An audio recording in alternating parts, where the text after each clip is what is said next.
안녕하십니까, 머드네이터입니다. 이번 시간에는 자바스크립트에 있는 스코프라는 거에 대해서 알아보겠습니다. 자바스크립트의 스코프는 상당히 중요한 부분인데요. 일반적인 언어, 특히 C 언어 같은 경우 이렇게 변수를 선언을 했을 때 이렇게 새로운 스코프를 만들게 되면 이 A라는 변수는 이 괄호 안에서만 유효합니다. 이거를 스코프라고 부르는데요. 그래서 이 int a는 여기에 있기 때문에 이 안에서 계속 유효하지만 이제 이 스코프 안에서는 이제 새로운 다른 int a가 이렇게 유효하게 됩니다. 자바스크립트는 이러한 이 범위가 이런 괄호로 만들어지지가 않고 함수 단위로 만들어져요. 그래서 이걸 자바스크립트에서 펑션 스코프라 부르는데 설명을 드리면 똑같이 자바스크립트로 같은 코드를 만들면 여기서 제가 괄호를 한 개 만들어 보겠습니다. 그래서 이쪽에서 다시 한번 A를 선언을 해서 10을 넣을게요. 그리고 A를 콘솔에 출력하고 아래쪽에서 콘솔에 A를 출력했을 때 예상되는 결과는 여기는 10이겠죠. 그리고 블록 스코프라면은 아마 5가 돼야 될 겁니다. 왜냐? 이 블록 안에서만 유효하니까 블록을 벗어나게 되면은 다시 이 A의 원래 값으로 바뀌겠죠. 그런데 막상 실행을 해보면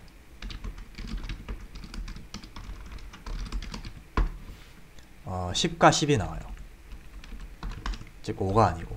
이게 왜 이렇냐면 자바스크립트는 기본적으로 스코프가 아니고 이 괄호 단위, 대괄호 단위로 스코프를 만들지 않아요. 즉 얘가 있든 말든 스코프는 바뀌지 않습니다. 즉 여전히 A는 5가 된 채로 유효하고 자바스크립트는 원래 이렇게 중복된 변수가 선언이 되면은 그냥 이렇게 평가해버려요. 그래서 실질적으로 이 코드는 이 코드와 완전히 동일합니다. 그래서 여기서 A가 그냥 10으로 바뀐 거고 이 블럭을 벗어나도 그대로 10이 되는 거예요. 심지어 여기는 bar을 안 써도 돼요. 왜냐? A는 이미 선언되어 있기 때문에. 그래서 이런 부분을 모르시는 분들이 종종 실수를 하세요. if나 포문 같은 거 쓸 때 괄호를 쓴 다음에 그 괄호 안에서 변수가 만들어질 거라 생각을 하시고 작업을 하고 if를 벗어났을 때 그 값이 영구적으로 바뀌어 있다는 거를 깜빡 잊으시고 실수를 많이 하세요. 그래서 이런 스코프가 중요한데 이거를 해결하시려면은 아까 말씀드렸지만은 자바스크립트는 함수 단위로 스코프가 만들어지기 때문에 함수를 하나 만드시면 돼요. 그래서 뭐 do something 이런 식으로 함수를 만들어서 함수를 호출을 하면은 10과 5가 나옵니다. 즉 이 스코프 안에서 이 A가 유효하기 때문에 여기선 10이 찍히고 함수가 끝나고 나면은 이제 다시 원래 값인 5가 나오게 돼요. 그래서 이런 식으로 매번 함수를 선언하는 방법이 귀찮은 경우에는 즉시 함수 표현식이라는 게 있어요. 이걸 즉시 실행 함수 표현식이라고도 하는데 간단해요. 펑션을 선언을 아까처럼 이렇게 하는 게 아니라 펑션을 여기 괄호로 감쌉니다. 익명 함수로 선언을 해서요. 그래서 똑같은 코드를 제가 넣어 볼게요. 얘를 지우고 똑같은 코드를 넣어서 실행을 하려면은 이제 함수를 실행을 해야겠죠. 그래서 이 즉시 함수 표현식은 말 그대로 함수를 선언과 동시에 실행하는 표현식인데 보시면 이제 이 펑션을 이 괄호로 감싸게 되면은 해당 함수를 이렇게 바로 실행할 수가 있습니다. 그래서 이 경우에 실행을 해보시게 되면 똑같이 10과 5가 나와요. 즉 이 함수가 즉시 실행이 됐죠. 즉 함수의 이름을 주지 않고 바로 실행할 수가 있는데 이게 바로 IIFE라 불리는 즉시 실행 함수 표현식이라고 불리는 겁니다. 이게 어떻게 가능하냐? 왜냐면 자바스크립트는 한 줄 한 줄 평가돼요. 평가되는 원래 지금은 아니지만 옛날 인터프리터 언어였는데 한 줄 한 줄씩 평가를 내립니다. 그래서 펑션을 선언을 하게 되면은 그 펑션이 평가되어 리턴돼요. 그래서 그 리턴된 값을 이렇게 괄호를 넣어서 실행을 할 수가 있어요. 그래서 펑션을 평가시키기 위한 방법은 괄호를 쓰는 방법 이외에도 뭐 이렇게 플러스 기호라든지 사칙연산 기호를 써도 돼요. 똑같이 플러스 기호를 넣어도 실행이 되고 마이너스 기호를 넣어도 실행이 되고 뭐 관계없습니다. 이건 안 되네요. 관계가 없는데 이 괄호를 쓰는 패턴이 가장 많이 쓰이는 패턴이에요. 왜냐면 아까 말했지만은 이런 플러스나 뭐 마이너스라든지 아마 이런 거 되는 걸로 알고 있는데 이렇게 하는 것도 다 똑같은 IIFE지만 이 패턴을 더 많이 씁니다, 사람들이. 즉 더 많이 쓴다는 말은 많이 알려져 있다는 뜻이기 때문에 많은 개발자들이 알고 있는 방법이라는 거예요. 즉 제가 이런 식으로 코드를 짜면은 개발자가 봤을 때 이게 IIFE라는 걸 알 수가 있는 거예요. 하지만 플러스라든지 이런 사칙연산 기호를 써서 즉시함수 표현식을 쓰게 되면은 이 부분에 대해서 모르는 개발자가 혼동을 느껴요. 잘 쓰지 않는 방법이기 때문에. 그래서 IIFE를 쓸 때는 이렇게 괄호로 감싸줘서 실행하는 방법을 권장드립니다. 그래서 이 스코프를 쓰실 때 가장 이제 아까 말했지만은 이 함수 스코프를 잘 모를 때 발생하는 가장 흔한 실수를 제가 한번 보여드리면 대표적인 게 포르프인데 근데 이거는 제가 코드만으로 보여드리기 힘들어요. 비동기적인 요소가 들어가서. 그래서 웹 환경을 약간 접목을 할 겁니다. 근데 한 가지 알아두셔야 될 점은 이 영상은 자바스크립트라는 언어 그 자체에 대한 걸 학습을 하는 거지 웹이라는 웹 브라우저 안에 있는 자바스크립트에 대한 걸 다루는 영상은 아니에요. 다만 언어 그 자체만 가지고 설명하기에는 조금 뭔가 제가 적절한 예제가 떠오르지 않아서 부득이하게 웹을 좀 활용을 하겠습니다. 그래서 간단하게 인덱스 HTML을 만들어서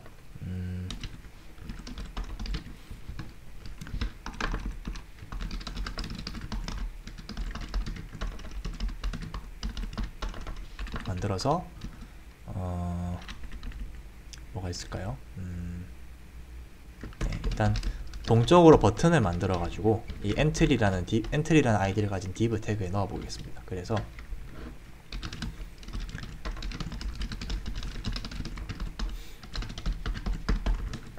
일단 데이터가 있어야겠죠. 그래서 ARR1이 있을 때 1, 2, 3, 4, 5가 있고 이 각각에 이제 들어있는 값들을 루프 돌려서 버튼으로 만들어 보겠습니다. 그래서 i는 0부터 i가 길이까지 i를 증가시키고요. 버튼을 만들어 볼게요.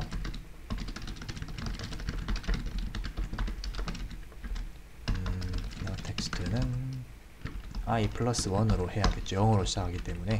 아니면 뭐 ARR에 i를 해도 되겠네요. 숫자가 지키겠죠. 참고로 이 이너 텍스트는 이걸 썼을 때 안되는 브라우저가 있을 수 있습니다. 대표적으로 파이어폭스가 안 될 것 같은데 이 이너 텍스트는 웹 표준이 아니에요. 안 되시는 분들은 이너 텍스트가 아니고 텍스트 컨텐트라는 걸 쓰셔야 돼요. 이게 웹 표준입니다. 크롬은 둘 다 지원하기 때문에 관계없고요. 대부분 브라우저들은 이너 텍스트를 지원하기는 해요. 어쨌든 이렇게 하고 버튼을 클릭했을 때 변수 ARR에 있는 변수 안의 내용을 한번 찍어 볼게요. 이렇게 해서 마지막으로 append child로 버튼을 붙여주면은 버튼이 나옵니다. 그래서 제가 지금 실행을 해서요. 아무것도 안 나오네요. 제가 오타를 냈네요. 오타가 나가지고 ARR이 아니고 ARR1이죠. 그냥 ARR이 낫겠네요. 왜 1로 했는지 모르겠는데 1로 해서 실행을 해보면 이렇게 버튼이 쫙 나옵니다. 그래서 저희가 예측하는 이 데이터는 1을 누르면은 1이 나오고 2가 누르면 2가 나오고 이렇게 쭉쭉 가서 5를 누르면 5가 나와야 돼요. 왜냐? 이렇게 루프 돌려서 1, 2, 3, 4, 5를 출력을 했고 버튼을 클릭했을 때 콘솔에 아무것도 안 뿌리고 있네요. 콘솔에 이렇게 배열 안에 있는 값을 뿌리게 했으니까요. 근데 막상 실행을 해보시면은 undefined가 나와요. 전부 다. 이게 왜냐면 자바스크립트는 말씀드렸듯이 블록 스코프에서 변수가 만들어지지 않아요. 그래서 실제로 이 코드를 실행을 하면은 이 i라는 변수는 포문 안에서 만들어지는 게 아니고 이미 그러니까 이 프로그램이 실행될 때 동시에 만들어집니다. 선언이 되는데 그리고 이 루프를 돌면서 i가 증가되겠죠. 그래서 증가되지만은 이 루프가 끝나서 이 괄호를 벗어난다고 해서 i가 사라지는 게 아닙니다. 즉 i는 여기서 만들어지는 게 아니고 실제로는 여기서 만들어져요. 이거를 호이스팅이라고도 부르는데 실제로 코드는 이런 식으로 실행이 돼요. 자바스크립트는 이런 식으로 실행을 합니다. 바로 선언을 하게 되면은 무조건 모든 변수는 위쪽으로 올라가요. 이런 식으로 되고 실제로는 코드가 이런 식으로 됩니다. 그렇기 때문에 i가 여기 있기 때문에 즉 이 전체 스코프에서 계속 유효하기 때문에 i가 최종적으로 증가한 값을 여기서 유지를 하고 있어요. 출력을 해보면 5가 나오죠. 이걸 제가 증명해 볼게요. 똑같이 bar을 선언을 해서 버튼도 bar을 선언을 해서 해볼게요. 똑같이 5가 나옵니다. 즉 자바스크립트는 이 변수가 여기서 만들어지고 여기서 유효한 게 아니고 여기서 만들어지고 전체 코드에서 유효해요. 기본적으로는요. 그래서 지금 여기서 콘솔 ARRI를 하게 되면 i가 5기 때문에 배열의 5번째 인덱스, 즉 이 없죠.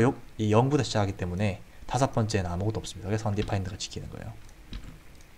이걸 해결하시려면은 스코프를 만들어 주시면 돼요. 그래서 이 부분을 감싸셔가지고 즉시함수 표현식으로 표현을 하자면 변수 이름을 n으로 할게요. i로 하면 헷갈리니까. 그래서 여기다 i를 넘겨주는 겁니다. 그러면은 이 i가 여기에 가서 이쪽에 n으로 들어오면서 새로운 스코프를 만나서 n이라는 새로운 변수가 이 새로운 스코프 안에 만들어지는 거예요. 그래서 여기서 i가 아니고 n을 써주는 거죠. 그렇게 해서 실행을 하면 1, 2, 3, 4, 5가 나옵니다. 즉 이 영역에서 새로운 스코프가 만들어지기 때문에 뭐 i를 하셔도 돼요. 관계없는데 혼돈이 오기 때문에 그냥 n으로 했습니다. 그래서 이렇게 n을 하게 되면은 i가 0일 때 0을 전달하기 때문에 0인 채로 스코프가 만들어져 있고 1일 때는 1이 되므로 새로운 스코프 만들어져 가지고 n에 1이 들어가고 그래서 n은 함수가 실행할 때마다 각각의 함수 스코프가 만들어지면서 값을 보존하고 있어요. 그래서 이렇게 하시게 되면 원하는 답을 구하실 수가 있습니다. 근데 이 문제는 요즘에는 잘 안 보여요. 왜냐면은 ECML 스크립트라는 자바스크립트 표준에서 let이라는 변수 선언 키워드를 공개를 했는데 얘는 함수 단위가 아니고 블럭 스코프로 만들어집니다. 다른 언어처럼요. 그래서 이런 문제가 생기질 않아요. 하지만 원래 자바스크립트 본래에는 그런 기능이 없기 때문에 제가 이 강좌에서 이런 부분을 설명을 드리는 겁니다. 물론 이런 제가 지금 작성한 이 자바스크립트는 이 웹브라우저에서 실행을 해야 돼요. 이런 웹브라우저 API들을 썼기 때문에 이거는 이제 웹브라우저 환경에 맞는 스크립트이기 때문에 어쨌든 뭐 그렇다 하더라도 이 코드들은 이런 웹브라우저와 관련된 API를 빼면은 원래 자바스크립트 그 자체에 있는 코드와 거의 유사합니다. 그래서 똑같이 동작이 돼요. 그래서 이런 문제가 생기기 때문에 함수로 새로운 스코프를 만들어서 값을 유지해 주실 필요가 있습니다. 제가 준비한 영상은 여기까지고요.